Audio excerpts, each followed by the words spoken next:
ce que j'aimerais partager avec vous en cette nuit, c'est un mot. C'est tout simplement un mot. C'est une expression que nous utilisons très couramment dans notre marche ou encore dans le milieu chrétien.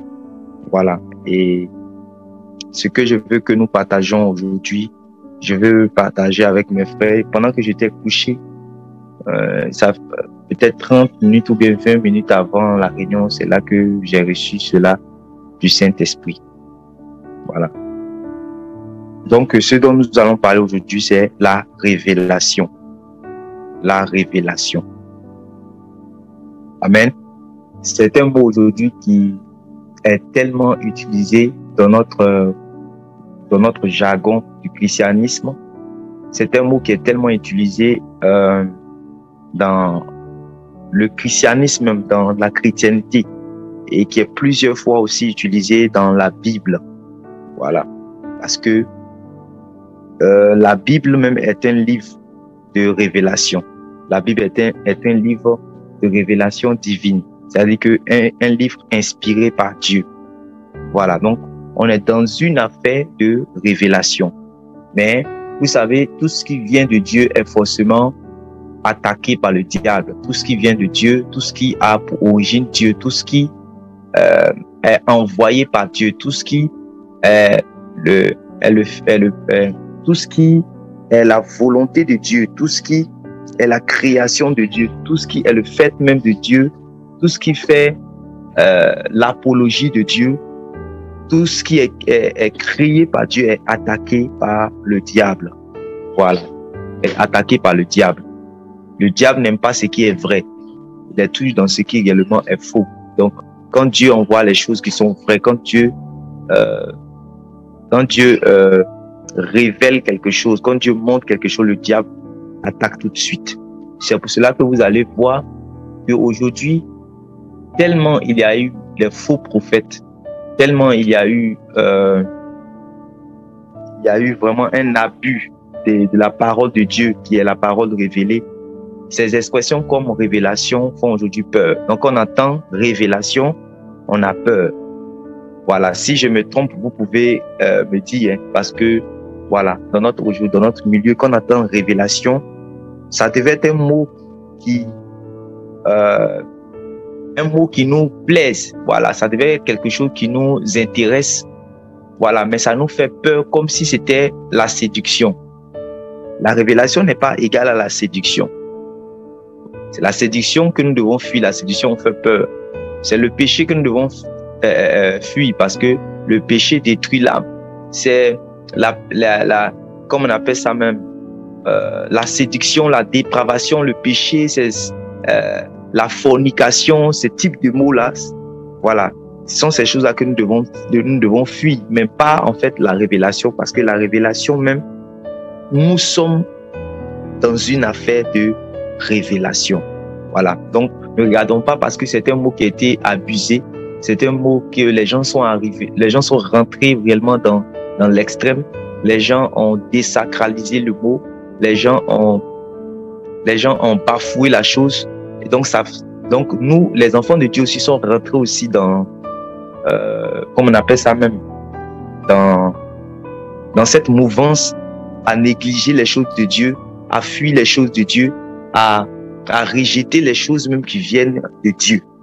Vous voyez, je prends l'exemple comme le mot homme de Dieu. Voilà, homme de Dieu est devenu, il y a tellement beaucoup de personnes qui sont fait appeler homme de Dieu et qui ont bafoué le nom du Seigneur. Il y a tellement de personnes qui sont fait appeler prophètes et qui ont bafoué le nom du Seigneur qu'aujourd'hui, on pense que les prophètes n'existent plus. Ou on pense que quand quelqu'un même est reconnu comme étant un prophète par plusieurs enfants de Dieu, il y a d'autres qui sont toujours encore dans le doute parce que eux-mêmes ils croient pas que les prophètes existent encore à notre époque. Voilà.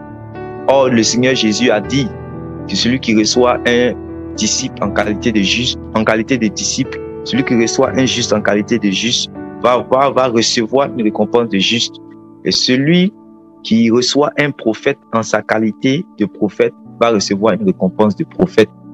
Et dans Éphésiens chapitre 4, verset 11, on dit qu'il a donné aux uns d'être apôtres, prophètes. Donc, ça veut dire que le Seigneur a donné à l'Église des prophètes. Donc, ils existent toujours.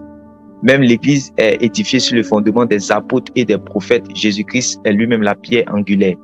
Donc, les prophètes, vous allez voir encore dans, comme on appelle ça, Apocalypse, lorsque l'apôtre Jean va vouloir se prosterner devant l'ange, après avoir été ébloui par cette manifestation, cette révélation que Dieu lui a montrée, de l'ange qu'il avait vu, il voulait se prosterner pour l'adorer parce que cet ange-là ressemblait, de manière spirituelle, il ressemblait au Christ qu'il avait déjà vu dans Apocalypse chapitre 1 et il a voulu se prosterner. Et l'ange lui a dit non, l'ange l'a défendu de ne pas le faire. Voilà, parce que il est son compagnon de service. Voilà, et il est comme les prophètes. Voilà, c'est un compagnon des prophètes, des serviteurs et des prophètes. Donc, ça veut dire que les prophètes existent encore. Donc, ça doit pas être un mot ça doit pas être un mot qui doit nous faire peur. Non. Voilà. Au contraire, on doit être encouragé. Quand on entend prophète, on doit être encouragé. Aujourd'hui, comme on appelle le soupçon a remplacé le discernement. Voilà. Les gens ne sont plus dans le discernement, mais sont plutôt dans le soupçon. Voilà. Donc, quand ils voient des choses surnaturelles, déjà, ils sont dans une position de soupçon. Et c'est ça qui fait que Dieu ne se manifeste pas, Dieu ne se déploie pas. Parce que le soupçon, c'est l'ennemi, en fait, de la foi. Voilà. Là où il y a soupçon, il n'y a pas la foi. Ou là où il n'y a pas la foi, il n'y a pas la manifestation de Dieu. Vous êtes d'accord avec moi que là où il n'y a pas la foi, il n'y a pas la manifestation de Dieu.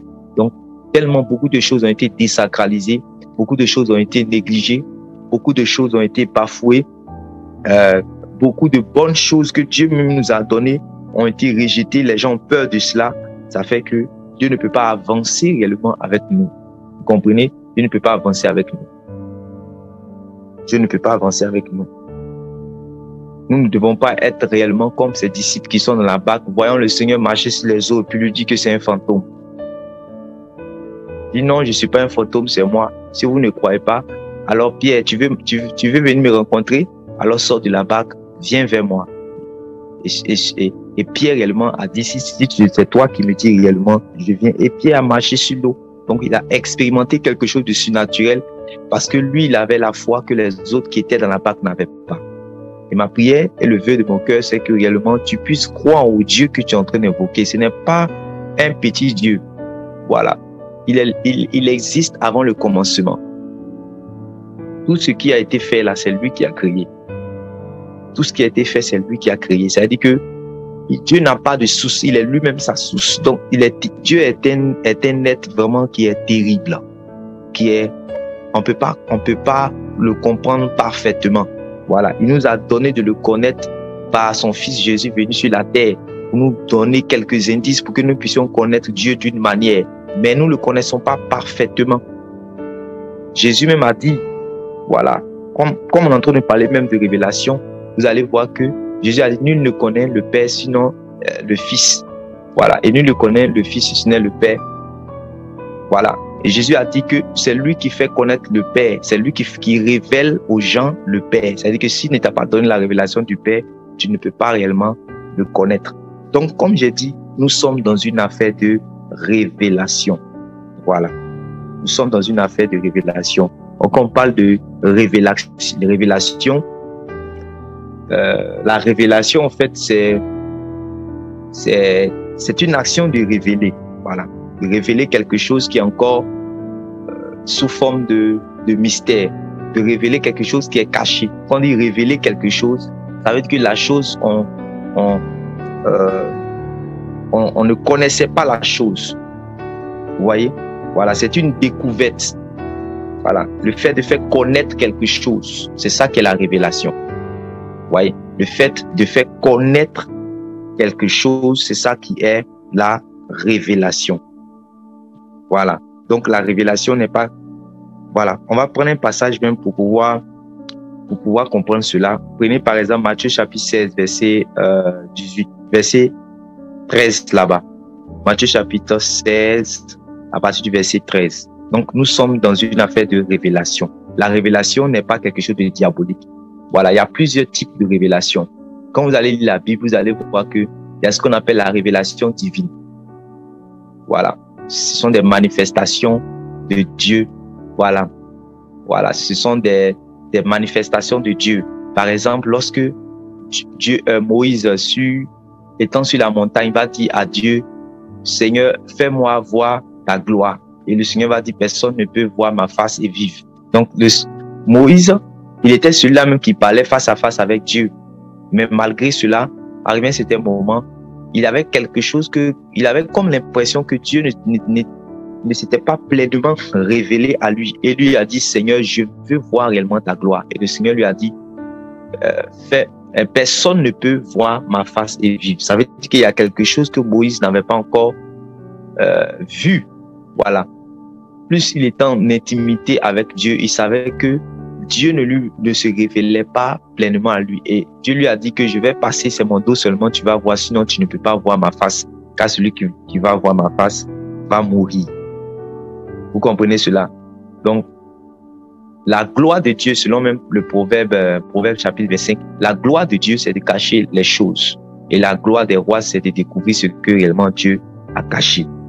Vous comprenez? Donc, nous sommes dans une affaire de révélation. Voilà. Comme je disais, la révélation divine, il y a même la révélation du Christ. Parce que c'est pas tout le monde qui sait que Jésus est le Christ. D'ailleurs, quand il est né, quand vous lisez dans Matthieu chapitre 2, beaucoup de personnes savaient que le Christ allait venir selon les Écritures, mais ils n'avaient pas la révélation faite de la période. Ils n'avaient pas la révélation du moment. Si bien que même les mages qui sont quittés de l'Orient ont eu réellement cette connaissance. Voilà. Ils connaissaient certaines choses qui pouvaient leur permettre de savoir que l'enfant, cette étoile qui est là, marque réellement la naissance de quelqu'un qui est extraordinaire. Donc, c'est pas ça qu'ils sont allés. Mais il n'y a pas que les mages, parce que si, comme on est en train de parler des mages, ils vont dire, ah, mais le pasteur Smel, aujourd'hui, il est en train de nous parler des choses un peu bizarres parce qu'il nous parle des mages, tout et tout. Voilà. Mais ça fait partie de votre Bible. C'est ça aussi, être attaché aux Écritures. Ça fait partie de votre Bible et vous devez croire à tout ce qui est écrit. Mais ce n'est pas seulement que les mages. Vous allez voir qu'il y avait un certain Siméon, toujours dans Luc.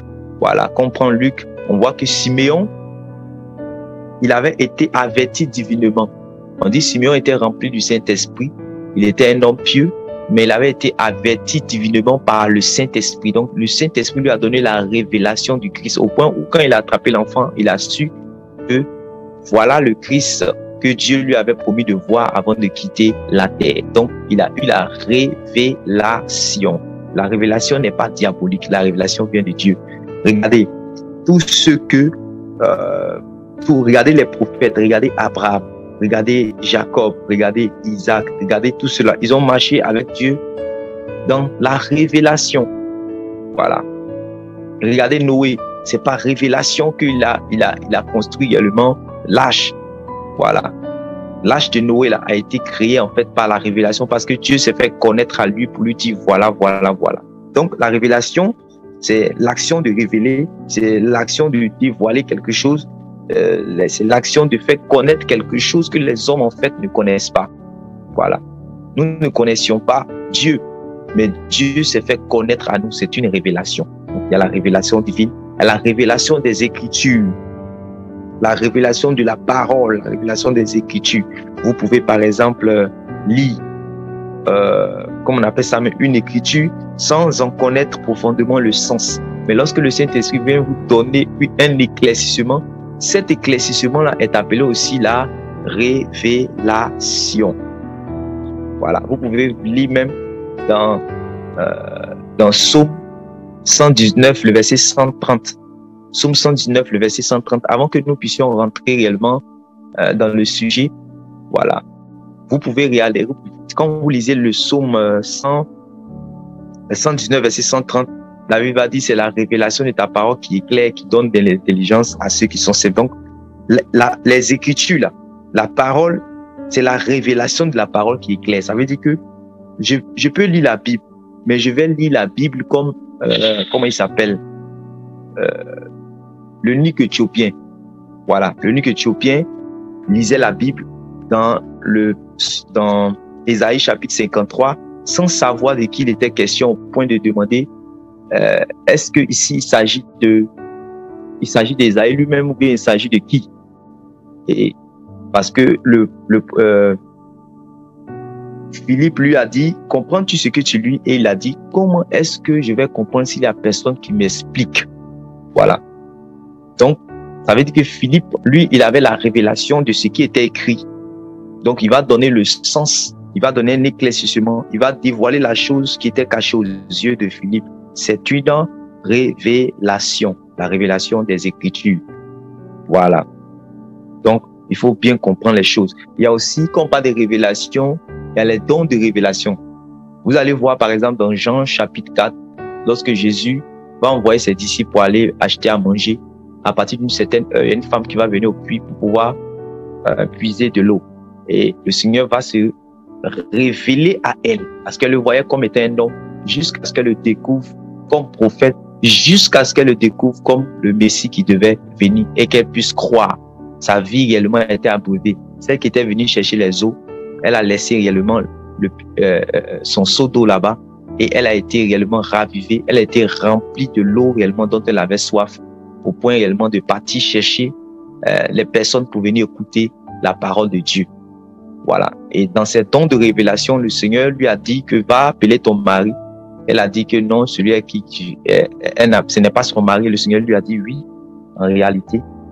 Celui à qui tu es également, ce n'est pas ton mari. Tu as eu 5 maris, ainsi de suite. Donc là, le Seigneur était dans le don de la révélation. Voilà. Plus précisément, la parole de connaissance. Voilà. Donc, il y a des dons de révélation. Il y a la révélation divine. Il y a la révélation des Écritures.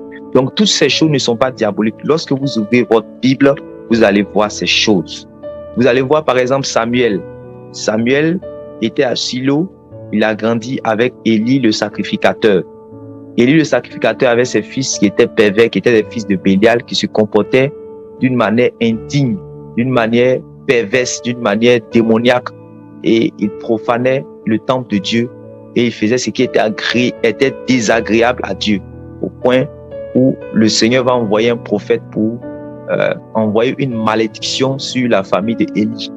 Et vous allez voir que lorsque Anne va envoyer son fils Samuel à Silo, Dieu va se faire connaître, Dieu va parler par 3 fois, voilà, à Samuel, mais Samuel n'avait pas la révélation de cette voix-là, jusqu'à ce qu'il puisse être enseigné par Élie, le sacrificateur, puis il va lui dire que lorsque tu entends cette voix, si tu entends cette voix encore, dis, me voici, je suis ton serviteur, parle Éternel, je suis ton serviteur. Et quand il a dit cela, Dieu s'est fait connaître à lui et Dieu lui a parlé directement. C'est une révélation.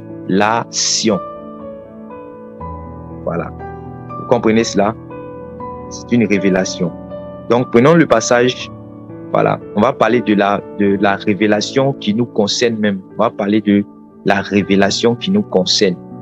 Voilà. La révélation la plus salvatrice, la révélation qui nous donne la vie, la révélation qui nous donne de l'espérance, la révélation qui nous donne de connaître Dieu, la révélation la plus essentielle de notre vie, la révélation qui nous délivre, qui nous accorde le repos. Alléluia. Donc prenons dans Matthieu chapitre 16 que je vous ai demandé, à partir du verset 13, on peut lire. Matthieu 16, à partir du verset 13. Jésus se rendit dans la région de Césarée de Philippe. Oui. Il interrogea ses disciples. Que disent les gens au sujet du Fils de l'homme? Qui est-il d'après eux? Ils répondirent. Pour les uns, c'est Jean-Baptiste. Pour d'autres, Élie. Pour d'autres encore, Jérémie ou un autre prophète. Oui. Et vous, leur demanda-t-il, qui dites-vous que je suis?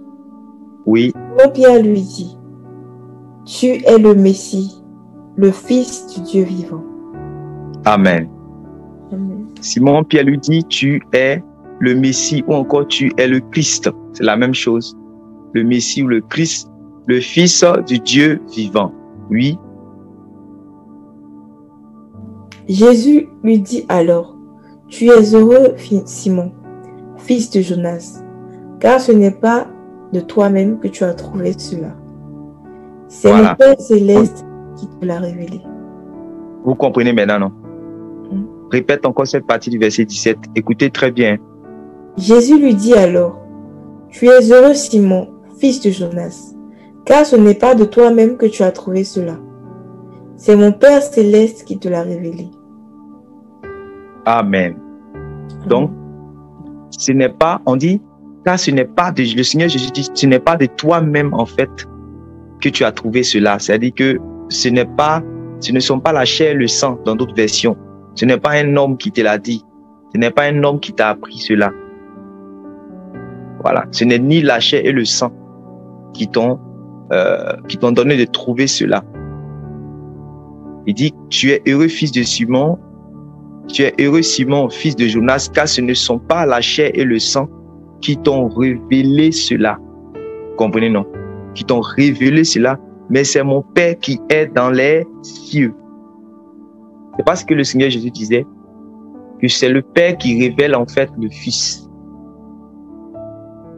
C'est parce qu'il disait, c'est le Père qui révèle le Fils. Donc même pour connaître réellement le Fils de Dieu qui nous donne la vie, il faut une révélation.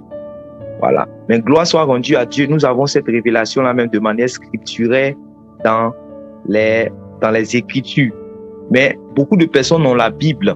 Mais pourquoi réellement ils lisent? Quand ils disent que Jésus est le Christ, le Fils de Dieu vivant, tout de suite ils ne croient pas. Parce qu'il n'y a pas eu ce déclic, cette révélation pour qu'ils puissent savoir qu'en réalité, c'est le Christ en réalité. C'est Jésus qui est le Christ.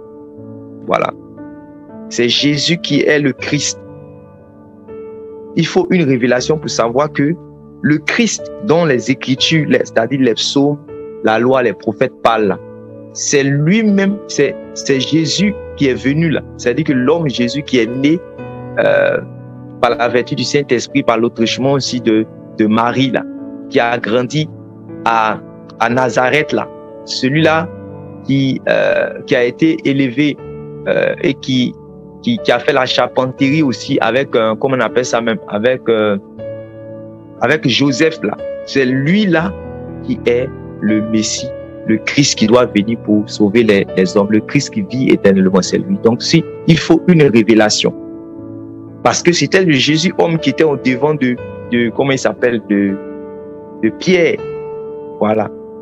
C'était le Jésus homme qui était au devant de Pierre.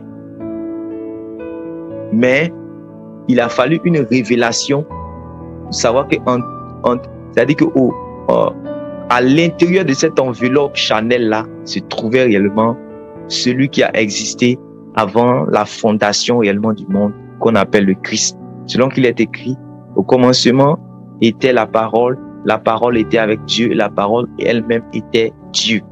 Voilà. Donc celui-là qui est la vie, voilà, celui-là qui est la lumière qui éclaire tous les hommes, se trouvait à l'intérieur de cette chair-là, voilà, qu'on appelait Jésus. Donc si tu n'as pas la révélation, tu ne peux pas réellement savoir. Et nous, c'est par révélation que nous disons que réellement, c'est-à-dire que le Christ dont les Écritures parlent, c'est lui qui est Jésus. Donc si nous disons, nous sommes devant les Juifs qui continuent toujours d'attendre ce Christ-là, nous, c'est par révélation que nous parlons. C'est par révélation que nous savons qu'il est déjà venu, alors que eux, ils s'attendent toujours à lui. Est-ce que vous comprenez? C'est par révélation que nous savons qu'il est apparu une première fois et qu'il réapparaîtra une seconde fois. Alors que eux, en fait, c'est la seconde fois là qu'eux, ils attendent. Alors qu'ils devaient apparaître d'abord une première fois pour l'expiation des fautes, pour la rédemption, pour le rachat des âmes, pour le salut des âmes, pour nettoyer réellement les âmes, pour purifier les âmes d'abord. Et il va réapparaître une seconde fois maintenant pour ceux-là qu'il a racheté, pour ceux-là qu'il a lavé, pour ceux-là qu'il a nettoyé, pour ceux-là à qui il a confié sa parole, pour ceux-là qui ont marché selon ses voies, qui ont marché d'une manière digne de l'évangile. Il va réapparaître une seconde fois pour les prendre avec lui et les fait asseoir dans son royaume de la gloire. Vous comprenez? Donc, il fallait une révélation. Voilà, je répète, Jésus, reprenant la parole, lui dit, tu es heureux, fils de Simon. Tu es heureux, Simon, fils de Jonas, car ce ne sont pas la chair et le sang qui t'ont révélé cela, mais c'est mon Père qui est dans les cieux. Amen. Vous m'entendez? Oui, oui, très bien. Ça peut aller. Donc, oui, oui. Nous parlons ici de la révélation du Christ. Voilà. C'est ça qui est le mystère de la piété. La révélation du Christ est le mystère même, en fait, de la piété. Si vous prenez dans 1 Timothée chapitre 3, le verset 16, vous allez voir cela. Voilà. 1 Timothée chapitre 3, le verset 16. Si vous prenez Jean chapitre 1 jusqu'au verset 14, vous allez voir comment Jean parle par révélation pour montrer la divinité du Christ, pour montrer la divinité du Seigneur Jésus. Il lui montre le Seigneur Jésus qui a existé avant le commencement de toutes choses et par qui, voilà, ont été faites toutes choses. Il montre sa divinité jusqu'à ce que, au verset 14, il dit que cette parole qui était Dieu là s'est faite chair. Vous allez voir. Donc, il parle ici par la révélation. Comprenez?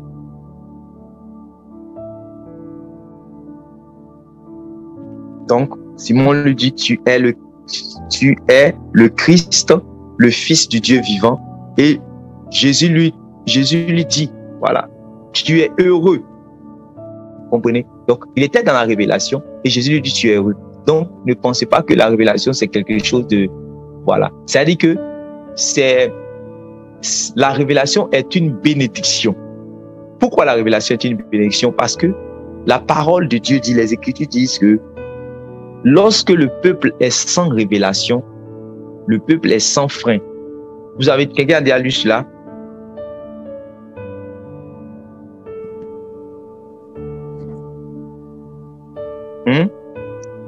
Oui, oui. Vous avez déjà lu cela, non? Oui, oui. Un peuple sans révélation est un peuple sans frein. Bon, on va le lire. Proverbe chapitre 29, à partir du verset 18. On a le verset, mais... Comment? Proverbe 29, verset 18.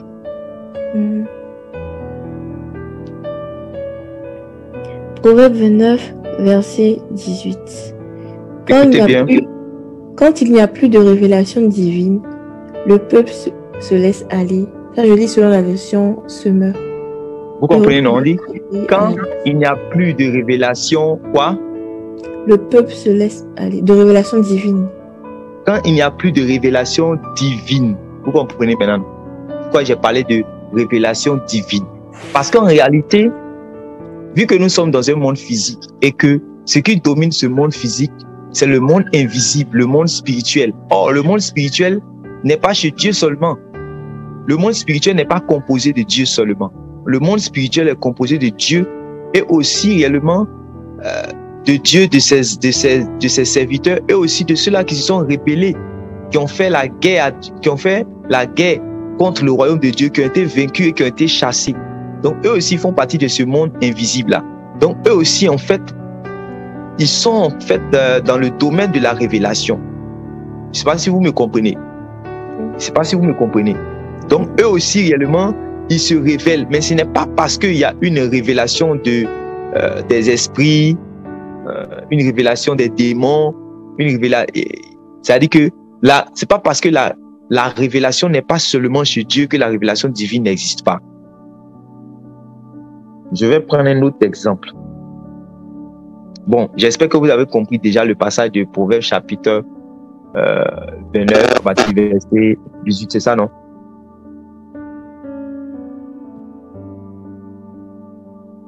Proverbe 29, verset 18, c'est ça, non? Oui, oui, c'est ça. Voilà. Si vous lisez bien dans Actes chapitre 19, là, quand vous voyez à l'église, dans la ville d'Éphèse, dans la ville d'Athènes, voilà, l'apôtre Paul va aller et arrivé à un certain moment, il y aura une meute parce que il y a un certain Démétrius qui avait un commerce de statuettes. Arrivé à un certain moment, ses statuettes ne marchaient plus. Donc, à cause de l'évangélisation que l'apôtre Paul et ses compagnons faisaient, donc les gens avaient cru, ils avaient abandonné les idoles pour s'attacher au véritable Dieu.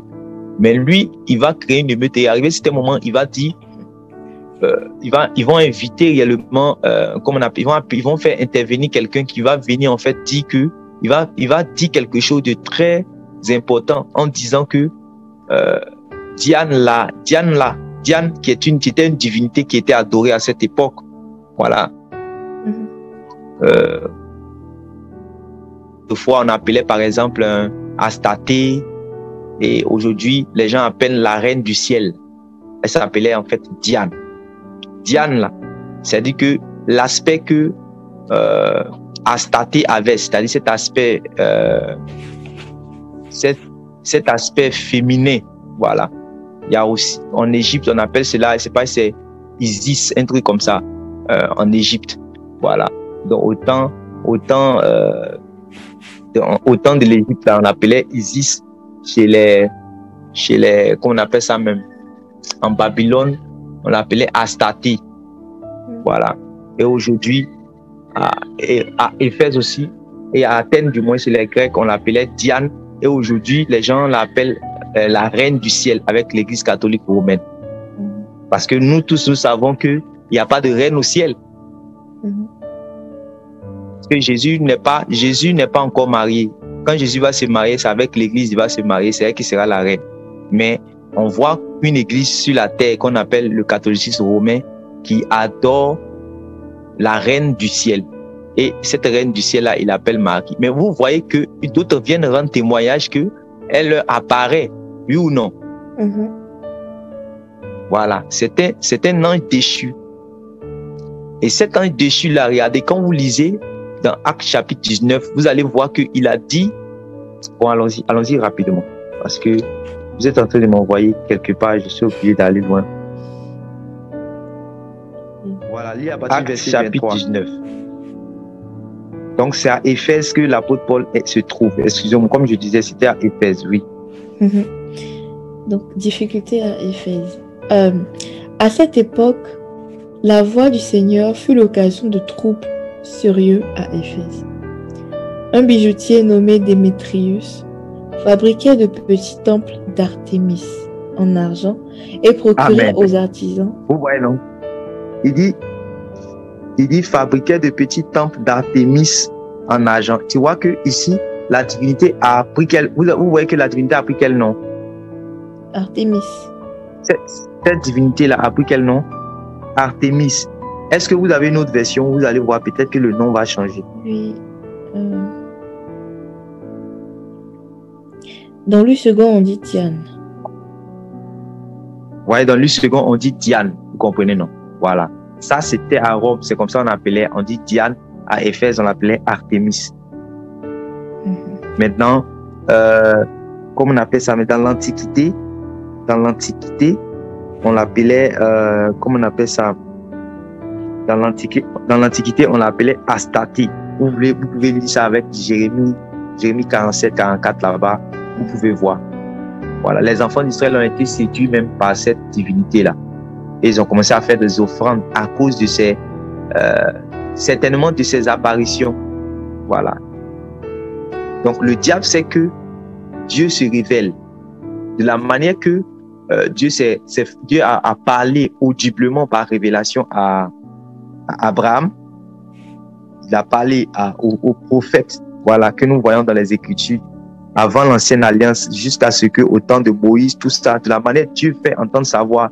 Et Dieu même s'est manifesté plusieurs fois avec l'ange de l'Éternel. Vous avez déjà vu cela avec les Gédéons, tout ça. Dieu s'est manifesté, on appelait ça des apparitions, on appelait ça des théophanies, c'est-à-dire que des manifestations de Dieu dans l'Ancien Testament. Vous comprenez, non? Donc, comme Satan sait que Dieu fait cela, lui aussi, il fait cela pour séduire les gens. Vous allez voir que la plupart des faux prophètes de maintenant qui sortent là, voilà, depuis la nuit des temps jusqu'à aujourd'hui là, ils vont venir vous dire que en fait, ils ont eu une révélation. Je vais vous dire pourquoi le mot révélation fait peur. Voilà, voici l'une des raisons pour lesquelles le mot révélation même fait peur. Parce que la plupart des faux prophètes qui arrivent, ils viennent avec un Dieu m'a dit, voilà, ou bien Dieu s'est révélé à moi. Vous comprenez cela, non? Voilà, un Dieu m'a dit, ou bien Dieu s'est révélé à moi, ou bien je dormais, j'ai vu. Donc, ils sont dans une affaire de révélation aussi. C'est pour cela que aujourd'hui, ce mot-là fait peur. Or, normalement, ce n'est pas parce que ils ont eu cette révélation que ça veut dire que Dieu ne se révèle pas. Que ça veut dire que la révélation automatiquement va devenir quelque chose à fuir. Vous comprenez, non? Est-ce que vous suivez l'esprit dans lequel je suis en train d'avancer avec vous? Oui, oui. Ok, très bien. Donc, continue la lecture. Donc, en argent et procurait aux artisans de sa corporation des gains considérables. Un jour, il les convoqua tous, ainsi que les ouvriers qui vivaient de la même industrie. Il leur dit: Mes amis, vous savez bien que nous devons notre prospérité à l'exercice de notre métier. Oui, Or, vas-y. vous voyez ce qui se passe, ou vous entendez parler, non seulement à Éphèse, mais dans presque toute la province d'Asie. Ce Paul a remué de grandes foules. Il les a persuadés que les divinités fabriquées par des hommes ne sont pas de vrais dieux. Ce n'est pas seulement notre corporation qui risque d'être discréditée, mais le temple de la grande déesse Artémis lui-même pourrait y perdre toute sa renommée. Oui, vas-y. Toute l'Asie et le monde entier adorent cette déesse. Ouais, non, on dit toute l'Asie et le monde entier. Donc, c'est une puissante divinité, en fait, c'est une principauté même, c'est-à-dire que de haut grade, qui influence chaque génération. Donc, vous pouvez comprendre maintenant pourquoi. C'est-à-dire que cette divinité-là même là, c'est une divinité qui est adorée comme si c'est Dieu. C'est-à-dire que c'est pour cela que le blasphème avec ce Dieu-là est terrible. C'est-à-dire que le blasphème-là vous voyez aujourd'hui dans notre période, quand on dit que par exemple, cette reine du ciel-là, par exemple, est la mère même de Dieu. Si vous comprenez maintenant. C'est-à-dire que c'est une divinité influente qui influence en fait la génération, chaque génération. Au point où, c'est-à-dire que chaque génération, on lui donne des noms. C'est-à-dire que en Chine, on peut lui donner un nom. Chez les Grecs, ils vont lui donner de la manière dont Jésus, son nom est partout là. C'est comme ça aussi cette divinité là aussi. Oui, continue. Et il n'en faudrait pas beaucoup pour qu'elle soit discréditée. À ces mots, les auditeurs devinrent furieux et se mirent à scander: Grand est l'Artémis d'Éphèse.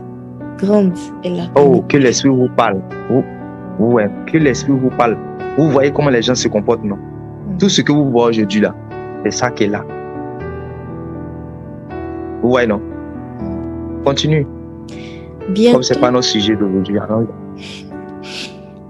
toute la ville fut en effervescence. On s'empara de Gaius et d'Aristarque, deux Macédoniens qui accompagnaient Paul dans son voyage, et l'on se précipita en foule au théâtre. Paul voulait se présenter devant le peuple, mais les disciples l'en empêchèrent. Et même quelques hauts fonctionnaires de la province qui le tenaient en amitié lui firent parvenir un message pour lui recommander de ne pas se rendre au théâtre. Cependant, l'assemblée se tenait dans la plus grande confusion.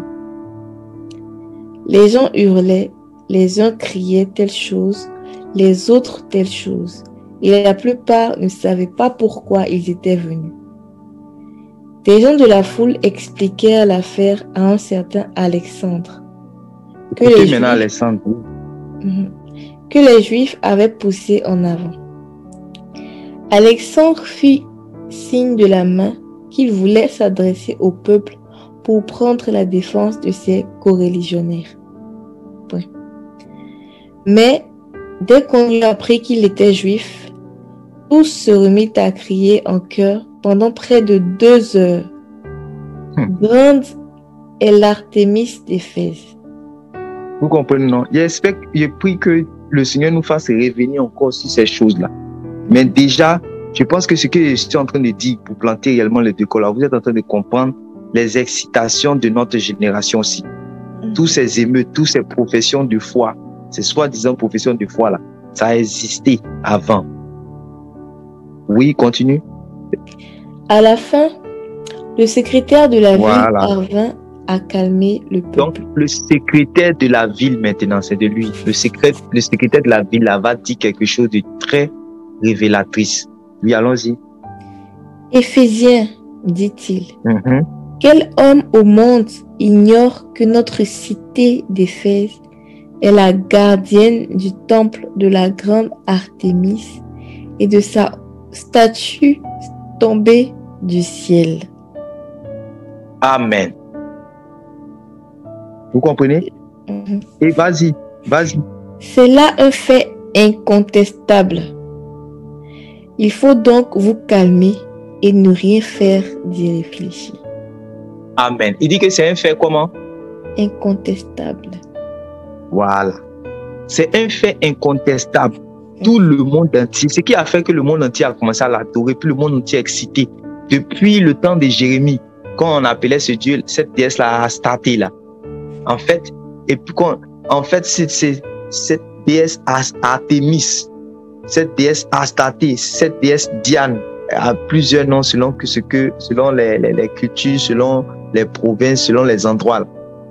En fait, ce qui a fait que les gens ont été influencés pour pouvoir adorer cette déesse-là, c'est parce qu'il y a eu l'apparition. Il y a une apparition. On dit dans d'autres versions que là, j'étais un simulacre descendu du ciel. Et il dit c'est un fait incontestable. Donc, la statue que les gens là sont en train de créer, là, ils disent que c'est parce qu'ils ont vu cela. Vous comprenez cela, non? Comme des gens qui, quand ils ont introduit réellement l'adoration, ou encore l'adoration à Marie, ou encore la mariolâtrie dans le système du catholicisme romain, c'est parce qu'il y a des gens qui disent que réellement, dans leur dévotion des anges, tout et tout, ils ont eu, à Lourdes par exemple, ils ont eu une manifestation de cet ange-là, déchu, voilà, que eux ils n'ont pas vu en tant qu'ange déchu à cause de son aspect lumineux. Or, c'était réellement ces mêmes divinités-là. Vous comprenez, non? Donc, ils ont vu la forme, ils ont dessiné